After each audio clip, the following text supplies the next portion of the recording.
নমস্কার বন্ধুরা, খুব সহজেই শীতের ফুলকপি আর ধনেপাতা দিয়ে কাতলা মাছের ঝোল রান্না করে ফেলুন।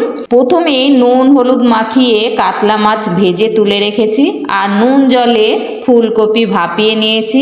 এরপর ওই মাছ ভাজার তেলের মধ্যে সামান্য নুন হলুদ দিয়ে ভাপানো ফুলকপি ভেজে তুলে নেব।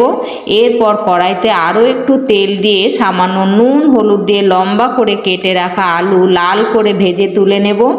এবারে আলু ভাজার তেলের মধ্যে দিয়ে দেব শুকনো লঙ্কা, তেজপাতা আর গোটা জিরে, একটু নাড়াচাড়া করে দিয়ে দেব পেঁয়াজ কুচি আর সামান্য দেব নুন। পেঁয়াজ লাল করে ভেজে দিয়ে দেব আদা টমেটো আর কাঁচা লঙ্কার পেস্ট।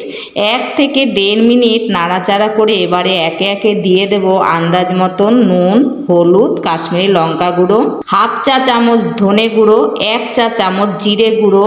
কম আঁচে কষিয়ে দিয়ে দেব সামান্য বাটি ধোয়া জল। এরপর দেব ভেজে রাখা আলু। মশলার সাথে আলু খুব ভালো করে কষিয়ে দিয়ে দেব আরও 1 থেকে 1.5 কাপ জল। আবারও একটু নাড়াচাড়া করে দিয়ে দেব ভেজে রাখা ফুলকপি। এবারেও আলু আর মশলার সাথে ফুলকপিও কম আঁচে খুব ভালো করে কষিয়ে দিয়ে দেব পরিমাণ মতন জল আর ঢাকা দিয়ে দেব 2 মিনিটের জন্য। 2 মিনিট পর ঢাকা তুলে দিয়ে দেব ভাজা মাছ।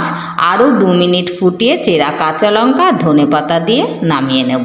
ধন্যবাদ।